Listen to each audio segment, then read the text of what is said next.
Welcome to From Embers to Excellence, a podcast that explores the many facets of leadership from the perspectives of some amazing people. We discuss the triumphs and failures that have shaped our lives and our leadership philosophies. It isn't whether we fail that defines us, but when we do fail, how do we respond? Leaders dust off the ashes and use their failures as fuel to work harder and as lessons to come back wiser and stronger, more resilient, more determined, and more committed to excellence. And now, here is your host, Dave Hollenbach. Today, I am talking with Lieutenant Paramedic Andre Perez. He is a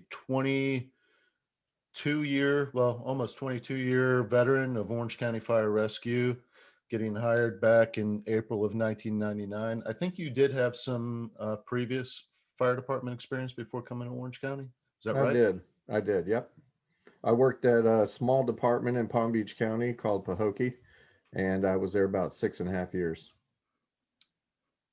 Did you just make that name up? Pahokee?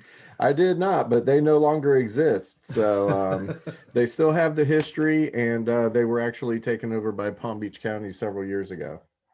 All right. So you have been the president of Local 2057 for how many years now? I've been president for about 7 years now. And that's in totality, because I think you took a little bit of a break, right? Yeah. I call it timeout, if you will. I served one term, and our terms are 3 years, and I ran for re-election and did not win. So I was out for about 1.5 years. That person ended up having to step down, and I was asked to come back. And so I came back and have been president ever since. And you worked your way I think you started off as just a union rep and then became secretary and then vice president and so on and so forth. Yep.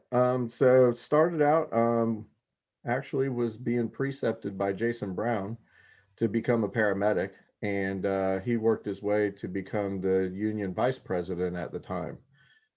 So he would talk to me about all the cases and things like that, and he actually recruited me to be a staff representative. So he hired me on as staff. Then after a few years, I became the secretary in 2007. That's an elected position. After 5 years, almost completing my second term, decided to run for president. So in 2012 is when I first became president. Altogether, it's been about 19 years working for the union in some capacity. So staff, secretary, and then president. Okay. Yeah, I thought for some reason that you had actually served as vice president, but when you were elected president, who was your vice president? Daryl McChrystal. That's right.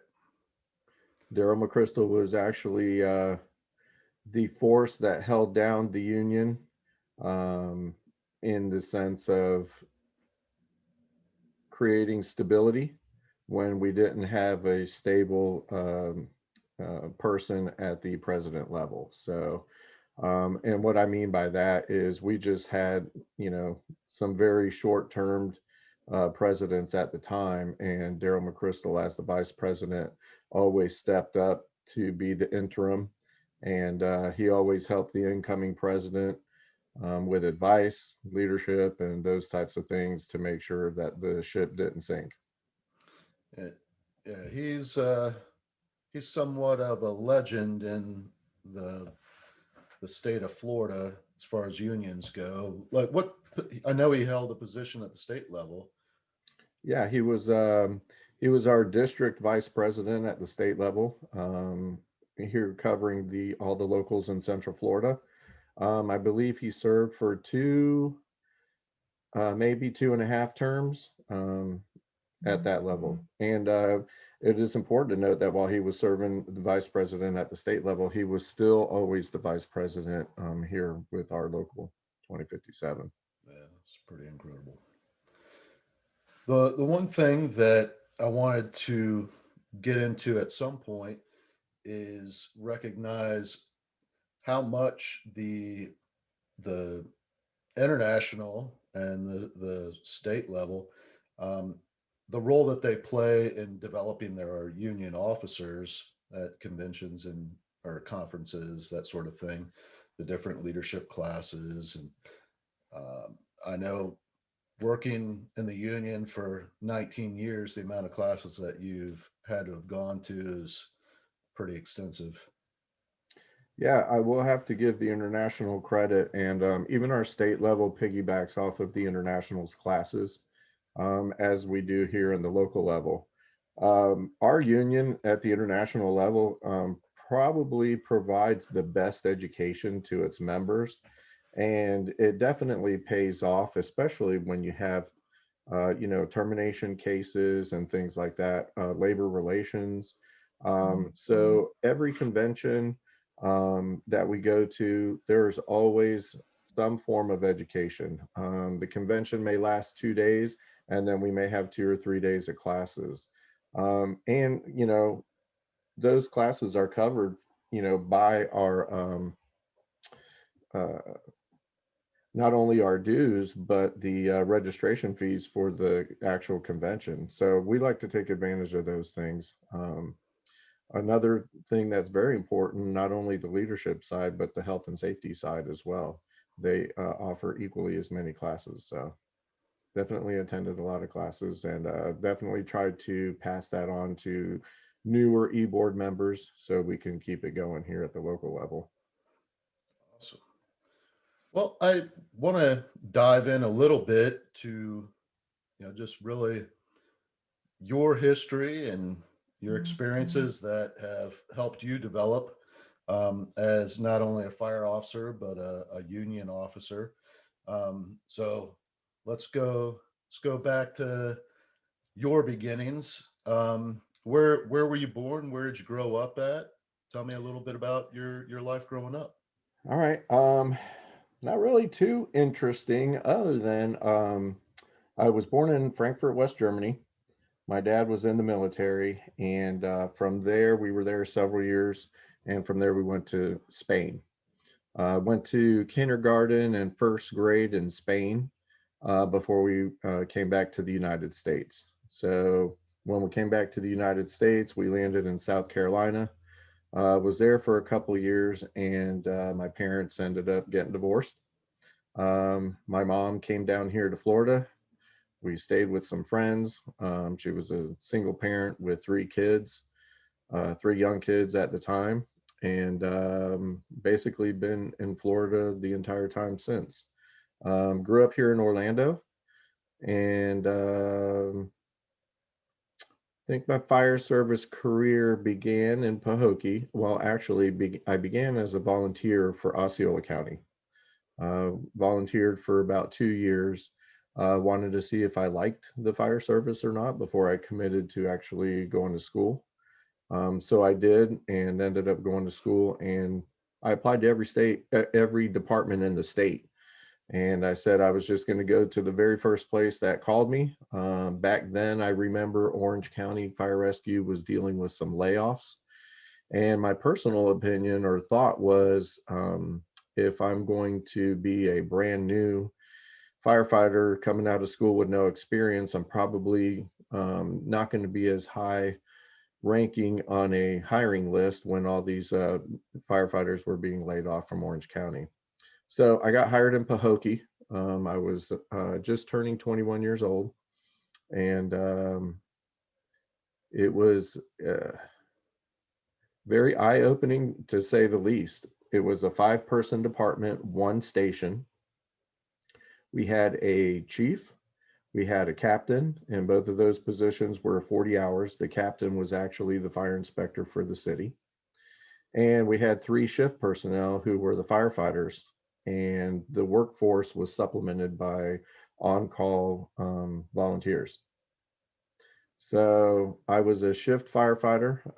I got trained by the person I was replacing. Never driven an engine before, never pumped an engine before.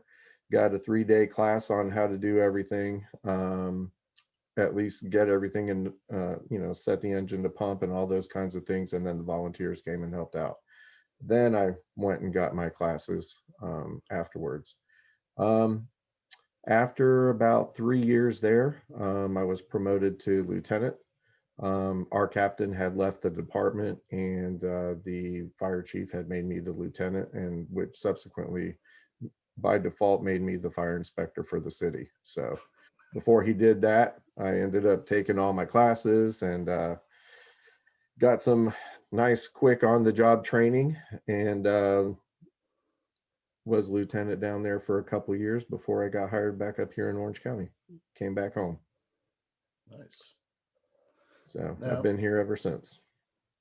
so you have two siblings, and where do you rank in the hierarchy there?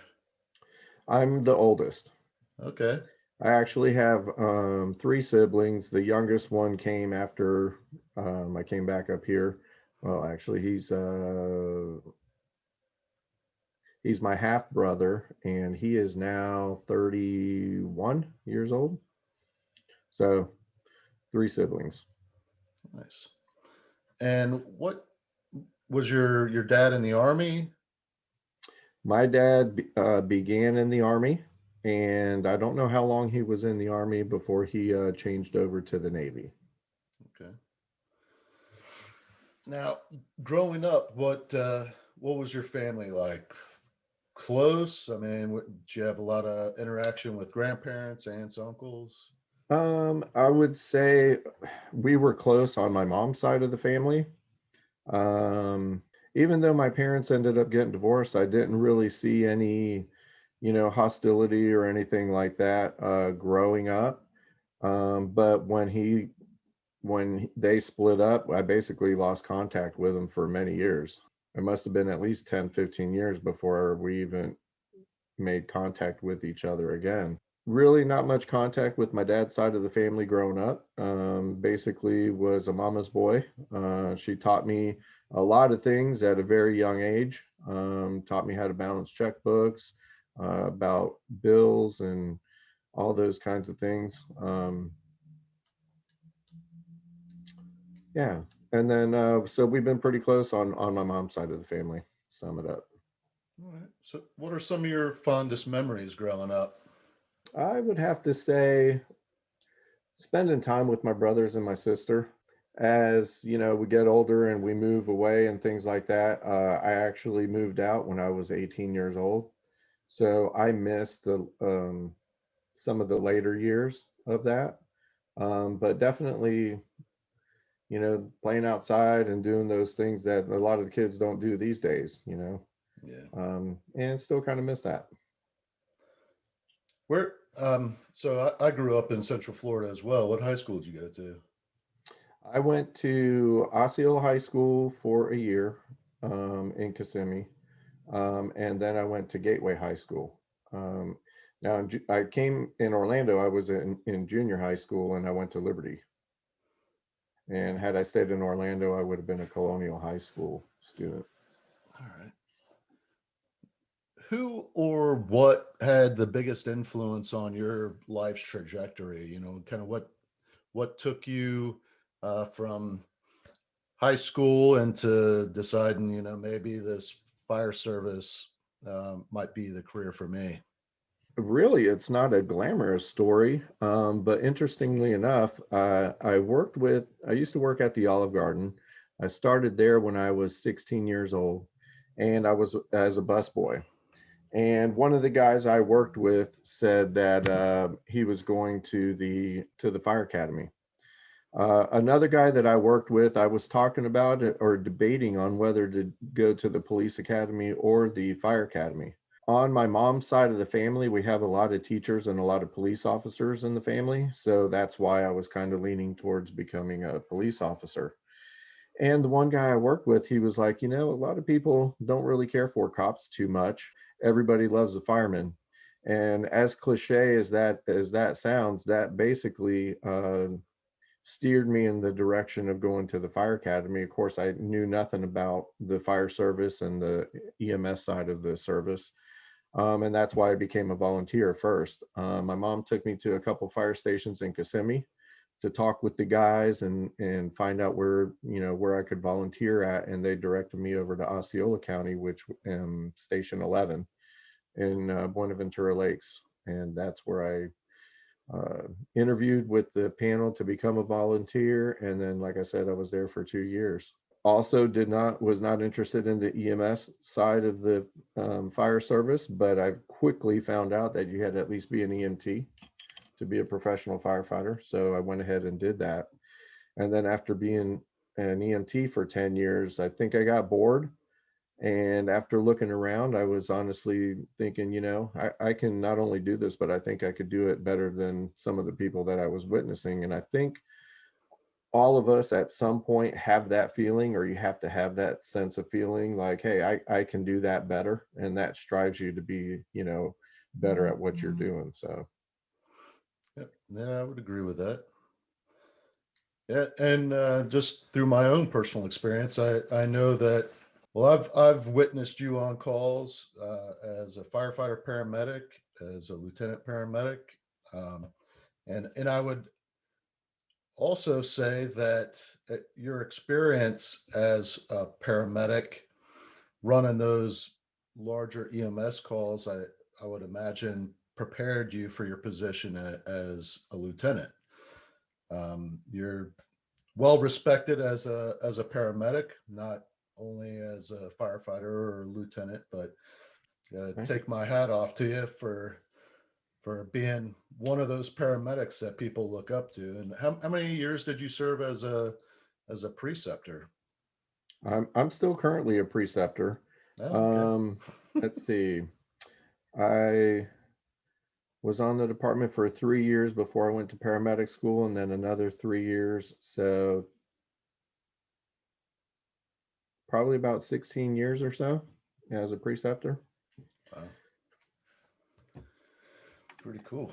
Um, in the fire service, we, you know, being in the department for 20 something years, we all have those influential senior firefighters, fire officers that kind of help mentor us and get us on our feet and uh, doing what we do.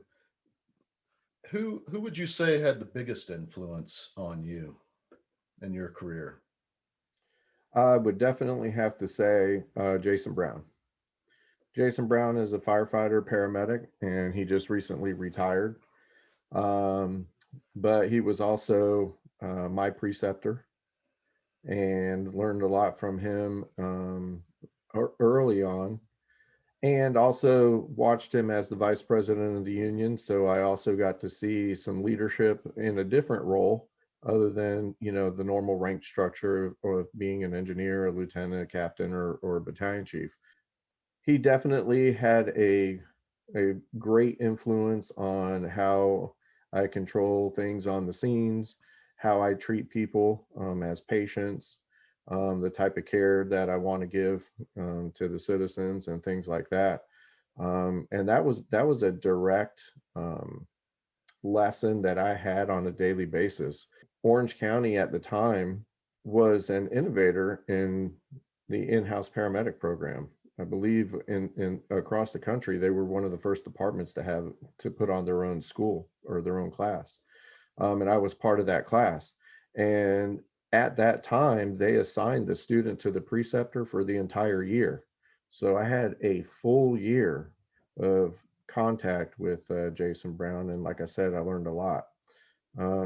These days we student only gets really about 10 shifts or so, and then they're, you know, signed off on the protocol test and signed off on skills, and then they're ready to go. So both on the EMS side, I would have to say Jason Brown, and as well on the union side early on, Jason Brown. And then a couple of people have come along the way after that. At the time, Lieutenant Jose Gayanza Jr. was my lieutenant for a period of time. Definitely learned quite a bit from him. And Lieutenant Robert Lee also, I'd like to mention as one of my lieutenants. Both of those gentlemen moved their way up the ranks and became chiefs, and now Chief Guyans is the chief of another department, so that's nice to see. And I think Robert Lee is teaching in his retirement. As far as chiefs go, I would definitely hands down have to say that Chief Autodros III had the biggest impact on my uh, not only my career in the fire service, and maybe we could get into that a little bit later, but as a union officer, he came in Orange County as the fire chief as I was coming in as the union president. So I definitely learned a lot from him. And sometimes the members didn't understand what I was doing, but there was always an end game. And I respect his style, and he definitely cares about people. And he definitely has earned not only my respect, but I think everybody in the department, as you know, you work here with us as well, respected him as a fire chief. Absolutely. Yeah. Seminole County, man, they They they landed a did. good one. Yeah. During your career in Orange County, what has, and if you're comfortable talking about, what has been maybe the greatest challenge in your personal or professional life that you've had to overcome, and how did you overcome that? So personally, obviously, the work-life balance was difficult at the very beginning. When I first became president, I wanted to, or I thought I could solve all the problems, make everybody happy, and things like that. And within about 2 weeks, I found out that management was pulling me left, right, go here, can you do this? Can you do that? And after about 2 weeks, I was worn out, and I actually had to step back and rest, take a deep breath, and start organizing things, kind of like we would on a scene or anything else. Over time, I've learned how to delegate a little bit better. So I think that has been the key to this way I can have some time at home with my family. Um, so that work-life balance definitely, especially with the union, people calling all mornings, evenings, afternoons, and the same with management, HR. It can get a little taxing on the home life. So learn to surround myself with some good people. And we've all gone to all the training classes and things like that and the seminars. So now we're pretty much, at least at the officer level, we're all pretty equally trained, I'd like to think, and able to delegate some of those things a little bit better. So learning the delegation on that side definitely helped with the home life. At work, I would have to say, I guess it also ties into the union. Learning that you just can't make everybody happy. We went through a strong division um, probably about 10, 15 years ago within the union, a lot of infighting and things like that. And a lot of hate was going on between the members, and I came in at the tail end of that. So it was very difficult to try and bring everybody together and start, working together and acting as union brothers and sisters again. So that was another challenge that I had to face. And to that, I would just say, time heals wounds. And the only thing you can do is keep doing the best you can, try and earn the respect of the ones you can earn the respect from, and realize that no matter what you do, some people may not like what you do, your style, or your policy, but if you give it 110%, maybe you can get their respect. What would you say the main reason for the division early on is? Just like personal differences, or I will have to say, and I'll just keep it general. There was always, not always, there were some allegations of some union officers doing improper things. okay, so maybe And just mistrust kind of thing? sure, yep. Okay. And I think that spilled out into the membership. And of course, there's always two sides to the story, and I think a lot of people did not understand really what was going on. And some people blew things out of proportion that weren't correct. But that wasn't for me to judge. Just tried to bring everybody back together and move on. What has been or what is your most memorable moment in the fire service working out in the field? I'm not sure that I have one specific moment that is so memorable. I will say that I did really enjoy getting promoted to lieutenant. I felt like I had wanted to do that for several years and just didn't take the opportunity to do it. I wasn't sure if I was ready to do it, but I think after being a paramedic and for over 10 years at the time, a lot of those things, like you said, we learned scene control and a lot of other things. And I got to the point where I felt like I was ready. And I felt like I definitely didn't want to be one of those people that just was on for the minimum amount of time, made me eligible for the position, and then try and take a promotional exam. I wanted to feel comfortable in what I was doing, the knowledge that I had before I took those steps. Um, some people told me I waited a little bit too long, and I take that as a compliment, but I'm definitely glad I took the step. And I'm comfortable where I'm at right now. I don't really think I have a desire to promote to captain or battalion chief. But as far as memorable things, I would just have to say that all the firefighters that I've worked with, one of my stations is one of the training stations, if you will. We're one of the top 10 busiest stations in the county, and we rotate probationary firefighters through. And even though my engineer Scott Thielen and the senior firefighters take on the role of a lot of the training of the new firefighters, I definitely enjoy the camaraderie and the friendship that we built, and that seems to spill out into working on the scenes and working seamlessly through the hectic calls like the extrications and the house fires and things like that. The better bonds that we've created at the fire station have definitely led to better performance on the scenes. And so I would have to say that as working with all those firefighters that have come through the station and just working with them on the scenes and just having the scenes run pretty smoothly has made my life a lot easier as a lieutenant. What goals have you set for yourself in the fire service and in your professional career, maybe even including the union? Which goals have you accomplished and which goals have you yet to accomplish? And maybe talk about how you established a plan to accomplish those goals. And, you know, we all have personal goals, professional goals, but in your time in the fire service, figuring out that balance that you talked about between personal and professional life, there's, I know there is a difficulty in trying to accomplish your goals in both areas at the same time. Now, I'll just kind of step back and let you uh, digest that question, see if you can answer it. All right, I'll do my best. Let's see.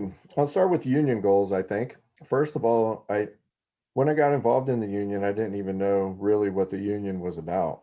When I got hired on the department, I was told you need to sign up for the union, and absolutely I did.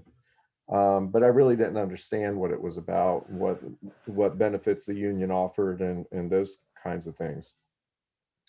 I never had a desire to be the union president. It just kind of fell in my lap. But I will have to say, so I didn't have those goals to move up the union in the rank structure like other people may have. Um, so that being said, some of the goals that I had for the union were to make the Orange County firefighters have a good reputation, not only in the community, but um, from our peers, the other locals, the other local presidents at the state level and at the international level. It's very important to me to be and run this organization like a business, to be professional, to look professional and act professional. I think that goes well for representing our members. Specifically, some goals I would have to say, most of my goals would be at the bargaining table, trying to get the best contract for our members. I mean, we all have the same equal stake. We're all still currently employed with the department. You know, to be able to have that kind of, um, I don't want to say power, but for lack of another term, to get things for our members that will shape their not maybe careers and their financial stability to be able to provide for their families, I think is awesome. And we try to put together the best negotiating teams that we can. And a lot of prep goes into that. One of the things that I use to accomplish those goals is to listen to other people and know that number one, I don't know everything. Number two, somebody else might have a different point of view, and we may be able to get to the same target or achieve that specific goal, but we might have a different argument or a different way to present things that can get us that whatever it is we're asking for. So I would say most of the goals that I have for the union are to negotiate the best contracts that we can and represent the people usually in their time of need. And a lot of times that time of need is during the discipline process, to give them the best representation that we can. I take those things very seriously, and I think it benefits everybody in the long run. So that would be the union side of it. For fire department goals, you know, there's the obvious, you know, you take a promotion to better yourself and those types of things. But I would say on the fire department side, just to be a good leader, even though I'm just an entry level leader, to lead by example, you know, and it starts at the firehouse. You know, I try to help out and wash some dishes every now and then, try to help out with station cleanup, try to do those things so the firefighters see, you know, that I'm not above that. I know that some other people have difference of opinion on that, but I like to do a little bit of everything. I'm still hands-on, even though I'm not a transporting paramedic anymore on the engine. I always try to make sure that we, you know, do the best care that we can for everybody and not wait for that transport unit to come and do the advanced life support care. So I like to make sure I do that and every now and then do some reports. And I think by doing those little things, people respect you a little more.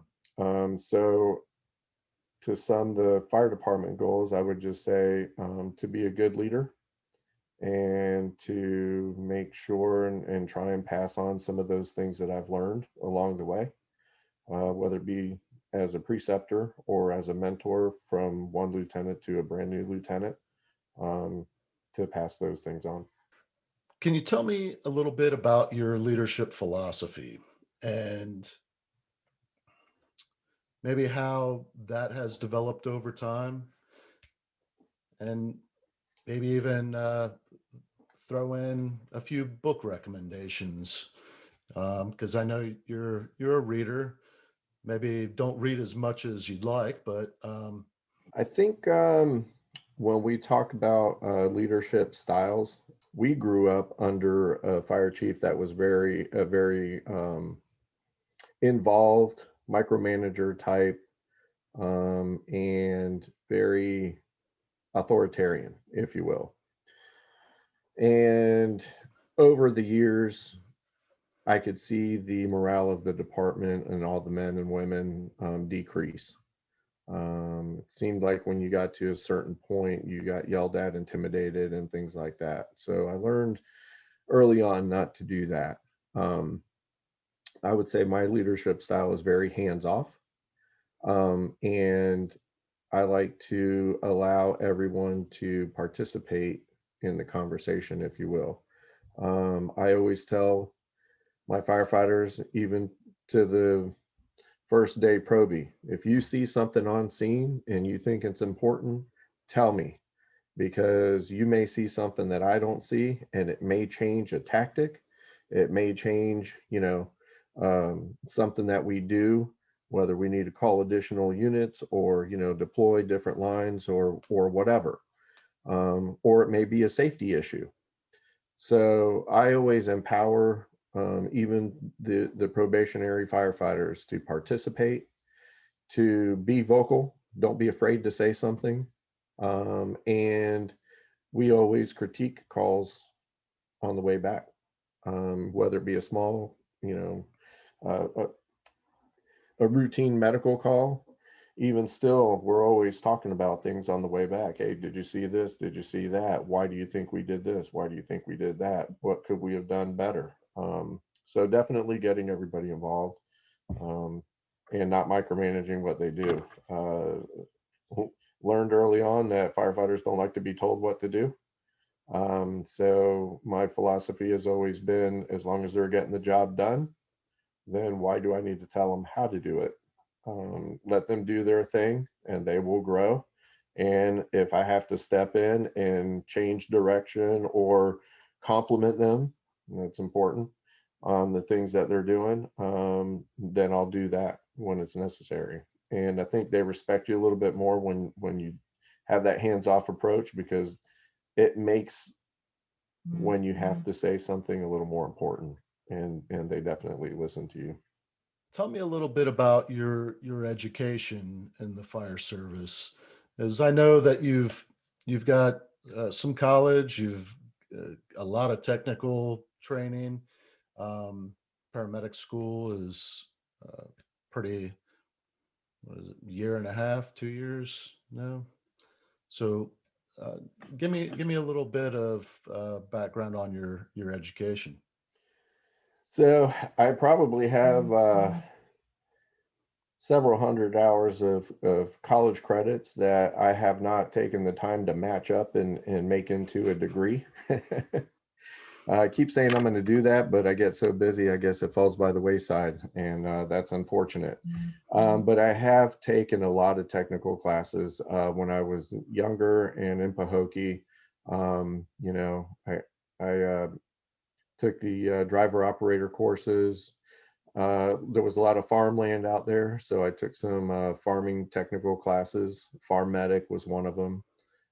Some machinery classes to learn how to take apart and that was also a part of Farm Medic, was learning how to take apart the big machinery that our tools couldn't cut and spread. So um, also took my fire inspector series while I was down there. So a lot of things happened when I was younger.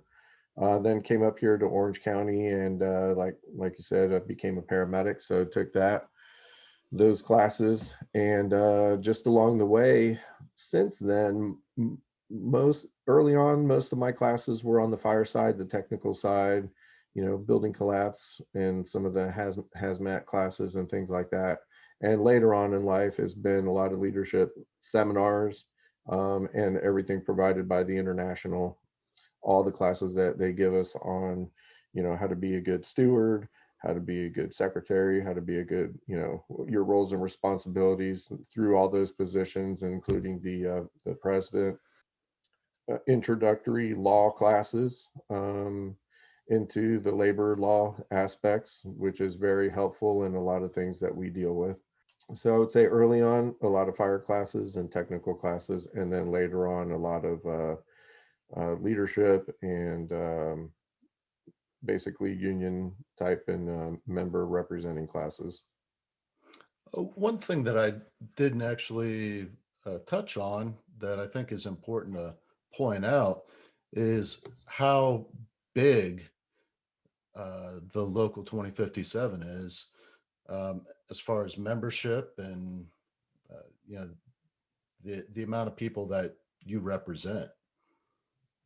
When I got involved in the union, we had roughly about 900 members. Today, we have a little over uh, or right around 1,200 members. So we're one of the largest locals in the state. I think we are currently number 4 in numbers, and yeah, so it's definitely challenging, but we have a 15 member board, which is very helpful. And we also not only cover the rank and file and at the operations level, we also cover our battalion chiefs, and we also cover our communications personnel and our fire inspectors. So it's a pretty diverse group of individuals, and with a 15 member board, although that sounds like a lot, and we are one of the largest boards also in the state, we are very busy all the time. So that's why I'm here on a Saturday talking with you. I'm like, that's about the time that I have.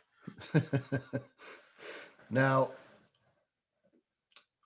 one thing that I think would be beneficial for anybody listening is you and I have talked quite a bit. I mean, we've talked about my personal experiences, but I think that your experience representing such a large group of people and even being involved, uh, in Central Florida and at the state level, the the experiences that you've either experienced yourself, situations that uh, union members have experienced, mistakes that have been made, um, personal failures, professional failures. You've been able to see how different people approach uh, mistakes and how they've overcome them. I'm just curious, what lessons have you learned from seeing this throughout the years? Maybe you could give some specific examples, but what are what are some lessons that you've learned that maybe you could share with new firefighters, even seasoned veterans of the fire service? I'm going to say definitely the way that you treat others is the way that others are going to treat you. And coming up in the union, there's one particular case that kind of set the pathway for my beliefs on how I would like to run things, and how I have run things, and how I deal with things as a union leader. Early on, I was called in to represent somebody who had a tardiness issue, and I interviewed him. I got one side of the story. I went into his hearing and was very forward, firm, and probably borderline maybe being insubordinate if I was working for the fire department and talking to a chief officer at the time. Uh, of course, the member felt great. I felt great, and lost the case. And after a couple of times, that happened like one or two other times, I started thinking, um, maybe feeling great isn't the way to be the best representative for the member, because I'm not getting the results that I want.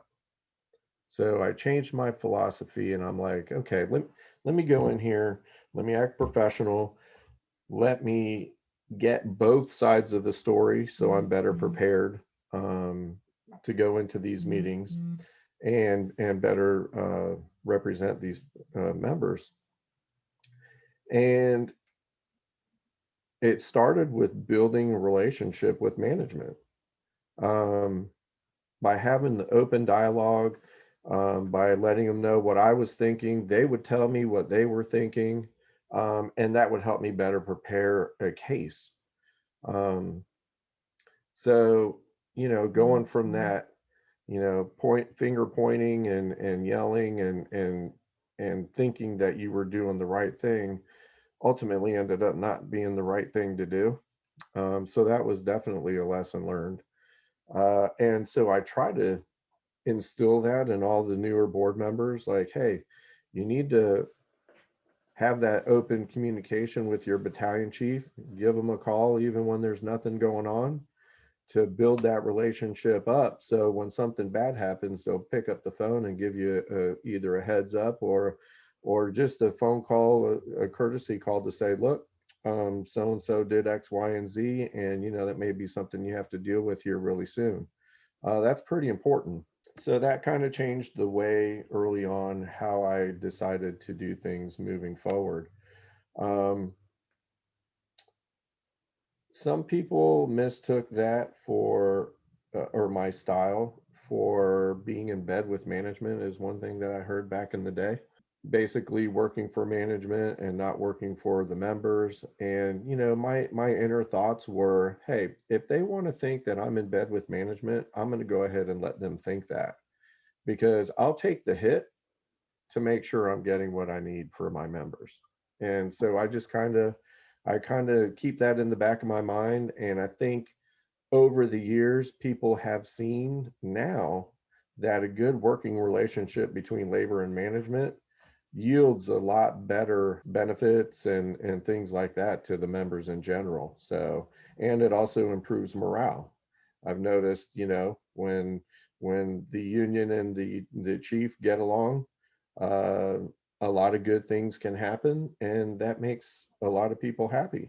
If the union and the chief don't really get along, then there's always pushback or push down, depending on which side you're on. The members see that, and then the morale goes down. So we go through these ups and downs depending on the relationships between the union and management, and that's another thing that I've learned. So, and that plays a big role in why I do things as a leader and why I don't do things as a leader anymore. So those are some of the things that I've learned along the way. As far as examples of, well, you know, you represent individuals that are facing disciplinary action.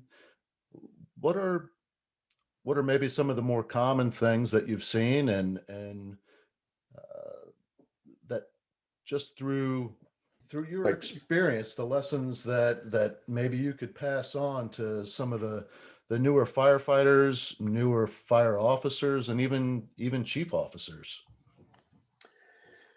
one of the things that people don't realize is when you are in the fire service or you are working for government, you have to have an equal positive behavior outside of the workplace as you do at work. A lot of the things that we see our younger members get in trouble for, besides the typical tardiness or, uh, are things that are in their home life. DUIs are a lot. Some, even in when people are in orientation, we've had some people, come to work and not ready to work, and that's a real big problem. Um, Domestic issues. Sometimes we deal with and see a lot of stressful things in the fire service. As we know, PTSD and suicides and things like that are very common, unfortunately. Um, but now we're learning to recognize those things, and but those things do cause problems at home as well. So we see a lot of our people get in trouble for domestic issues.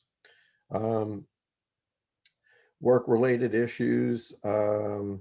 Sometimes, the occasional insubordination. Here lately, some types of different types of harassment. Can't do the hazing and things like that that used to happen 20 years ago or longer. And so sometimes some people get themselves in a pickle by not treating the younger firefighters professionally. So I have to say some of that. Nothing specifically jumping out except to say that just when we think we've seen or heard it all, somebody surprises us. And we've had a couple of a recent arrest, I would say, of something, uh, somebody doing something illegal where they had several felony charges. So Then, with the current events going on, we've seen somebody at a department here in Central Florida participate in some things that were pretty surprising. They may not realize that their off-duty conduct is going to definitely affect their careers, and some people need to make sure that, they're not mistaking their First Amendment rights or constitutional rights for workplace rights, because the two are actually pretty different. You may have freedoms of speeches and things like that outside of work, but when you're at work or you're a government employee, you are limited in certain aspects on what you can say and what you can do. So we definitely have to deal with those types of situations. I will say in all situations, the main goal is, at the end of the day, most of the time, somebody has done something wrong. And our main goal is to make sure that, number one, they receive the appropriate discipline. And number two, that that member gets treated equally and fairly as compared to another member who may have done the same thing. And that's basically what our representation comes down to. That's the main philosophy that I live behind and that we teach our board members. You want to be treated equally and fairly, and did management issue the appropriate discipline? That's where we're at on most of our cases. What advice would you pass on, or what lessons learned through, you know, being witness to the the different the different things that fire service personnel get have gotten in trouble for? What are some things that could have been avoided had they known this? I would say, and I don't know the exact percentage, but I've always said this: 90% of the time, you don't even really know. You don't really have to know what you're doing. And I follow that up by saying, if you have a good conscience and you do what you think is the right thing to do, 90% of the time, you will be just fine. That 10% of the time, you have to know some technicality on either, whether it's a paramedic skill, whether it's a firefighting skill, and all those other things that we've learned throughout, our careers, and depending on what classes you've taken. But that 90 percentile, I would say, if you do the right thing, most of the time, you will never get in trouble. If you treat people nice, you won't get complaints, and things like that. So that's a general piece of advice that I usually give, but I think it's probably one of the best things that I came up with to teach people. Like, hey, yeah, that's all great. You could be the best paramedic, but if you treat your patients like crap, or you don't give them the proper treatment or take them to the proper hospital, it doesn't matter that you're the best paramedic in the world, right? And the same, you could be the best chief, but you treat people like crap, and, or you treat your employees like crap, and, things like that, you're not going to last long in the fire service. And so, like I said, 90%, if you do what's right 90% of the time and you're nice to people, you'll last a long time in this career. And you touched on something that a lot of the discipline that comes down is actually behavior that occurs outside of working hours. Things that you you touched on it, the PTSD, or even just the stresses of the job, the things that we've witnessed. It can affect us in different ways and lead to interactions with people in our family, with our friends, with uh, people out in public. I know. Well, you and I both have uh, enjoyed drinks with fellow firefighters downtown, and we all know those guys that drink a little much and can get a little boisterous and out of hand. Yeah. And at the end of the day, especially early on. I don't want to be a hypocrite, but I would probably have to say that I've definitely experienced my share of drinking too much and doing things that I shouldn't have been doing, and I consider myself very lucky.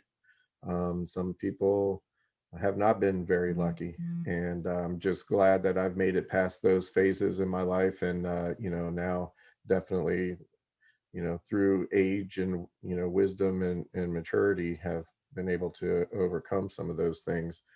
And that's one of the things that we try to tell people when they're coming into the fire service. These days there's no reason to try and drive home. It's not just about taxis. You have Uber, you have Lyft, you have all these resources available where you don't need that to put yourself in that kind of position if drinking is an issue. And just to be careful and stay out of trouble in general. Um, we tell our people when we have an orientation class of 40 to 50 people that we're going to see 5 of them before the year is up, and that's about right. We definitely see 5 of them in a where they don't really want to see us, but they're thankful that we're there to represent them, type situation. And some people don't get a second chance when it comes to the career. But at the end of the day, we just want to make sure that, like I said, everybody gets treated equally and fairly. So Well, I would imagine it would help out union representation if self leadership was a little better. I know that as a young firefighter, I wasn't the best at making sound decisions in my personal life. You yeah, I think we've all been there. Nobody's perfect, right? yeah, yeah, But and I think if we learn from those lessons, in a positive way, and then we can teach these younger guys the same thing. Like, yeah, I've been there before. I've done that before, and this is what happened.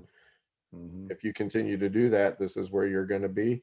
Um, you know, and the same with, let's say, for example, retirement savings. When I started going to union meetings early on, the old retired guys would come back and say, "Oh my gosh, I wasn't prepared. I'm not prepared. I don't have enough." Or, if somebody would have told me early on to start saving, it's easier to save over 25 or 30 years than it is to, save in 1 or 2 years when you check in with your financial advisor to see if you have enough money or not. I always try to tell those things to the young people, so this way at least they can't say nobody told them. I actually just interviewed a retired Navy SEAL, and we talked a little bit about the the three things that have been the downfall of many a great people, and it's booze, bucks, and um, well, I'll use different terminology. So liquor, finances, and members of the sex that most attract us. So women, men, whatever. Uh, when you're chasing any of those three, you can get yourself into some trouble, and I, sometimes it's a combination of them. I would definitely have to agree with that. So yeah, he said in his experience, um, with the finances, getting into debt or gambling, that sort of thing, that can put people, and then that adds stress that can lead to drinking, poor relationships. So if you can learn early on how to manage your stress, uh, manage your finances, manage your drinking, manage your relationships, you'll be better off. Yeah, and as I think about it, a lot of the cases that we have definitely involve at least one of those, if not more, with our members. So I don't want to say it's ironic, but it's definitely true to the point so far that I can think of, or at least through my experience. Now, what advice would you give to uh, an aspiring firefighter, a firefighter, or um, engineer that's looking to promote, and maybe fire officer or chief officer that's looking to be a better leader? I would have to say, whatever it is you decide to do, give it 110% and do the best you can at it. I feel like we've lost some of that. I think within our department, we're such a young department that people they just want to move up as fast as they can. And we lose a lot of that leadership, if you will, because people are not really interested in the position. They're just interested in moving up. They're not interested in giving back to the fire service what they got out of it. So definitely give it 110% and do the best you can. When you do that, a lot of the other things fall into place. Respect, you respecting others, others respecting you, happiness. If you put into it what you're getting out of it, and vice versa, you're going to be generally a happier person. And all those things, positive things, create positive environments around you, whether it be the station, the department, union hall, and things like that. So it's almost like a domino effect. But definitely, whatever path you decide to take, whether it be, the labor side on union, or working your way up through the fire department, or staying as a paramedic, there's still other avenues like preceptor, EMS department, and things like that, or going to the training department and having a bit bigger influence on other people. Give it 110%, take it seriously, and enjoy yourself. uh, I will say, our training department has transformed. I maybe over the last 6 or 8 years. Before that time frame, everybody used to hate going down to training and doing quarterly drills. It was always the same old thing, boring, not really learning anything new. And I'll say, probably within the last 6 or 8 years, we've had several people that have been put down there that are just pretty awesome. And I'll say that even though, some people don't like to go down for the full day of quarterly training or whatnot, but they're respecting the fact that, hey, these guys at training are putting together some really good, exercises. They're innovative. They're bringing in ideas from other places, and it's definitely making a good morale boost. And what happens? We're all benefiting from it. People are happier. They're learning more. They're producing better on scenes. So, like I said, it's a domino effect because those guys at the training department are giving it 110% and they're taking it seriously. On the union side of things, what would you say to those in the fire service that are debating whether or not they should join the union? Well, my personal opinion on that is everybody should join the union no matter what, even if you don't really understand what the union is about. You can always learn along the way. I mean, how many people join the fire service and really know what the fire service is really about or what the job entails? You really never know what you're going to see on scenes and things like that until you actually see those things. So the same thing with the union. Join, even if you don't understand what it's about. You can learn later. You definitely want to make sure that you're covered as far as representation goes or anything like that. And, the more you're involved in the union, the more you get out of it.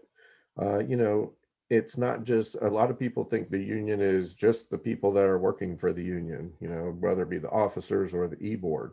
And it's kind of like a slang term, I guess, if you will. But every member has an equal say. And we try to let everybody know, when you come in this building, I'm not Lieutenant Andre Perez, and my vice president's not Captain Paul Riccardi or Lieutenant Michael Sienna. We're we don't even say, hey, President this, or hey, Vice President that. It's, hey, brother, what's going on? So it's a brotherhood on top of, the representation and that type of stuff. I consider that the business of the union, but it's truly a brotherhood. We try to do activities to bring us together, and that I believe makes us stronger. I guess I'm just so passionate about, being in the union that I just can't picture and don't understand why people decide not to be in the union. If you care about other people and care about the well-being of other people, those are some of the things that the union, some of the tasks the union takes on. And I'll give you an example. We have our department offers, critical incident stress and some of those types of programs.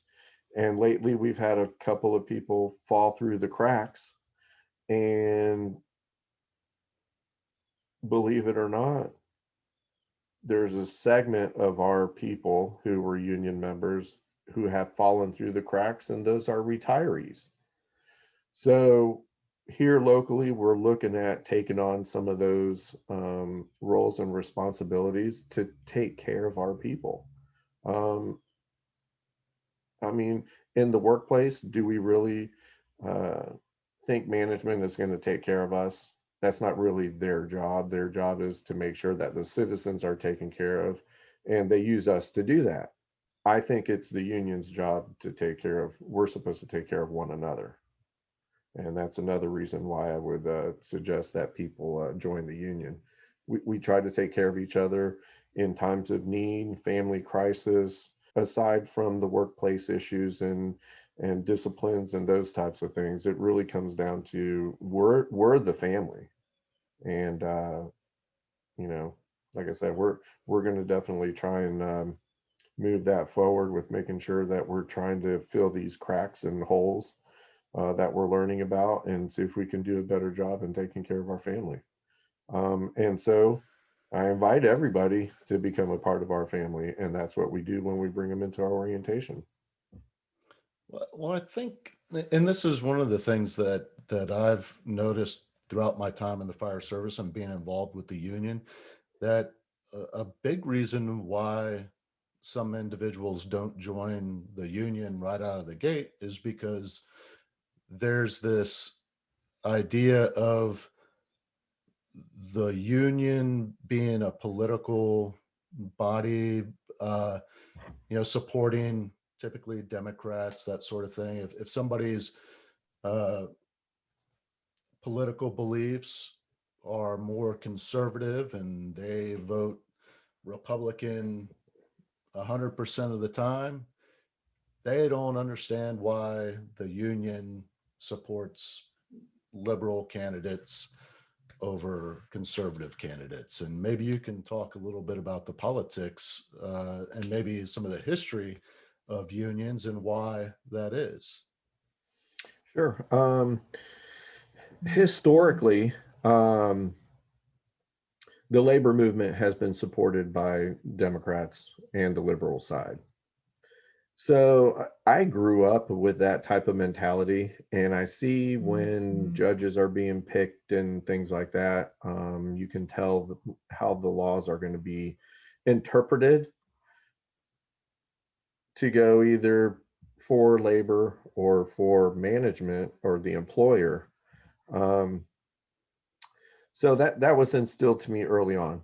Uh, Growing up here in Central Florida and in through the union, obviously we're government employees, and our bosses are basically governed by our county commission. So, government employees have government officials making the decisions for their livelihoods, basically, is what it comes down to. So being politically involved is like a double-edged sword.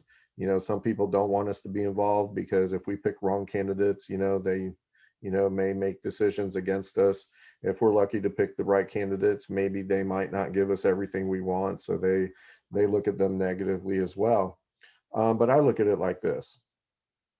First of all, we only participate in the state and local elections. We don't endorse or participate actively in the national elections because especially over the last several presidential elections, the membership has been very divided.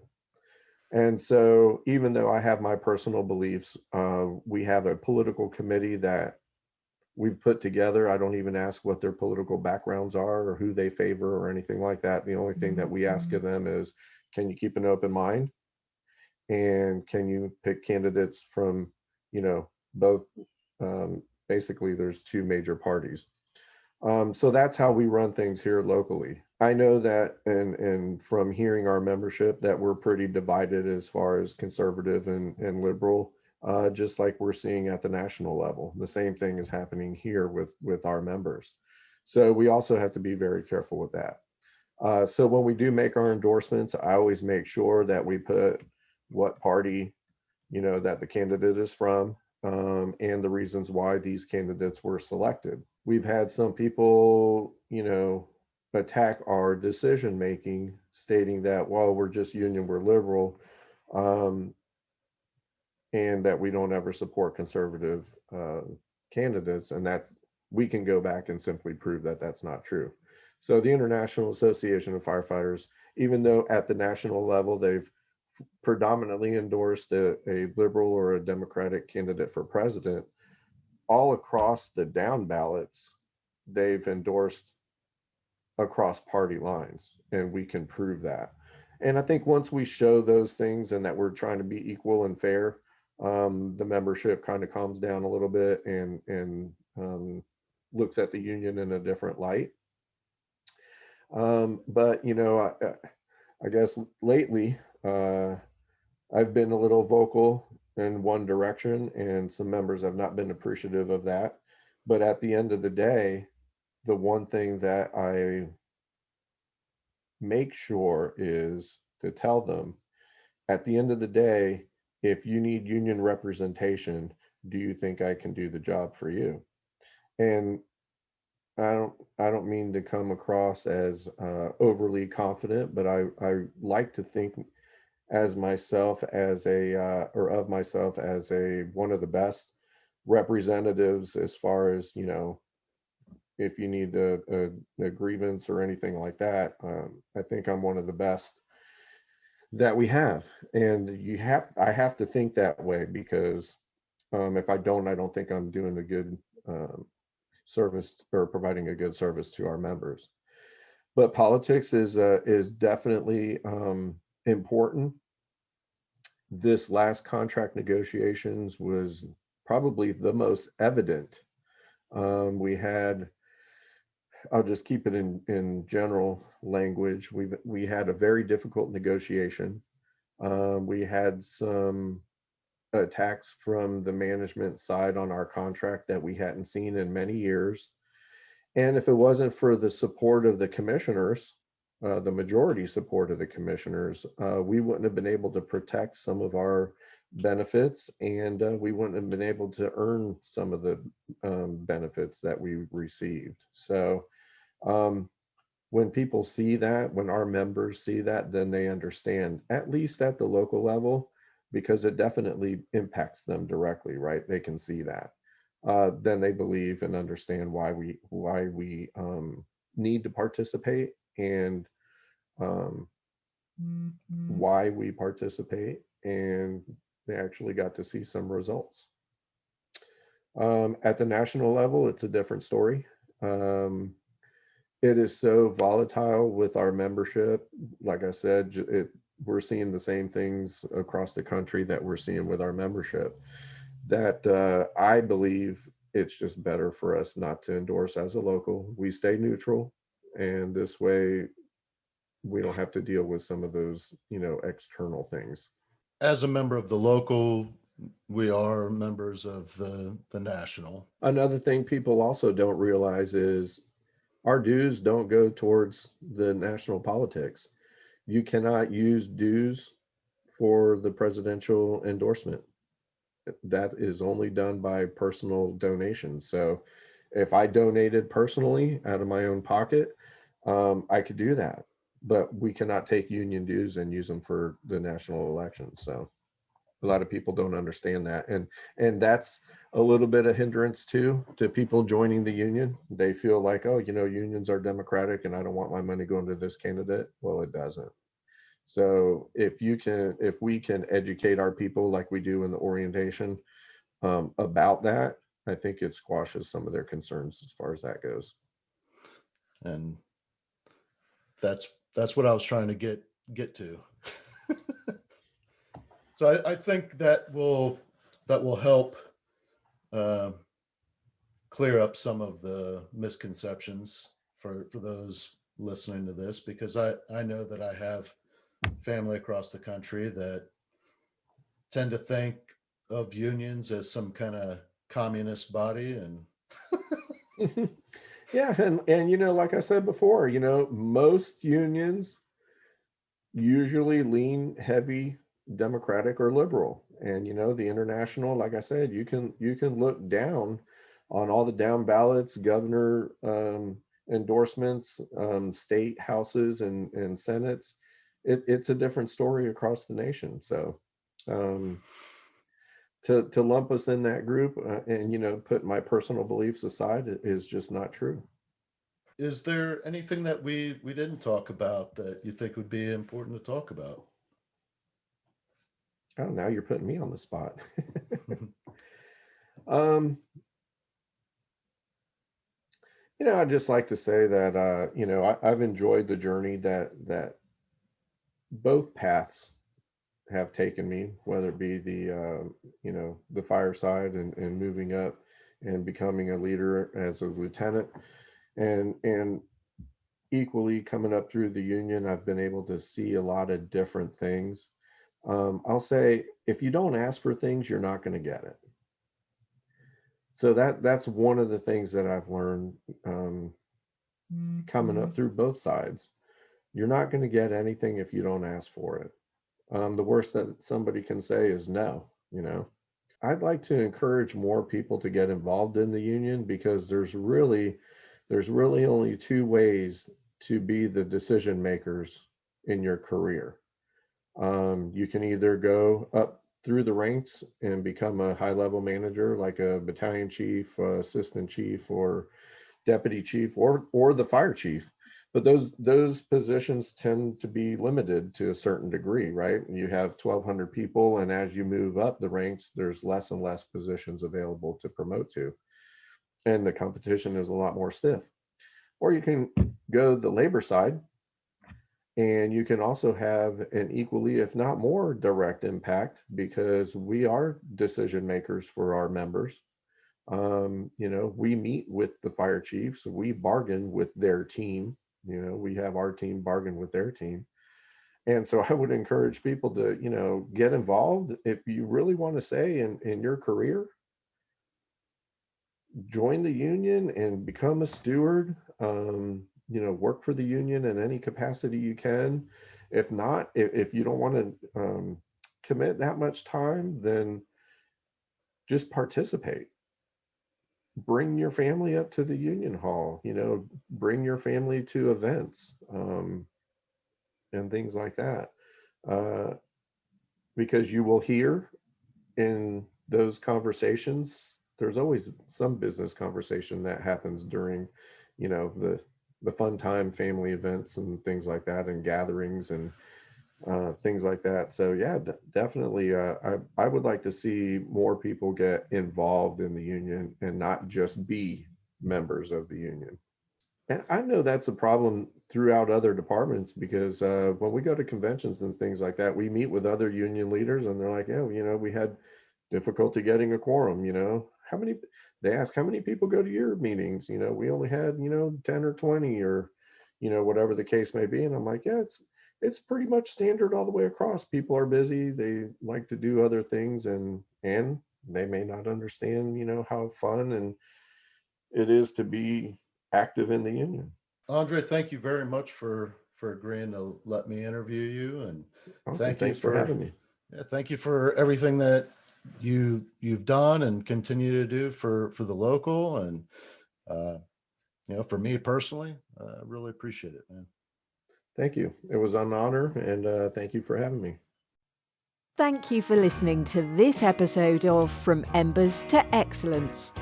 Please visit hallenbachleadership.com for additional content. Dave's goal is to add value to as many people as possible.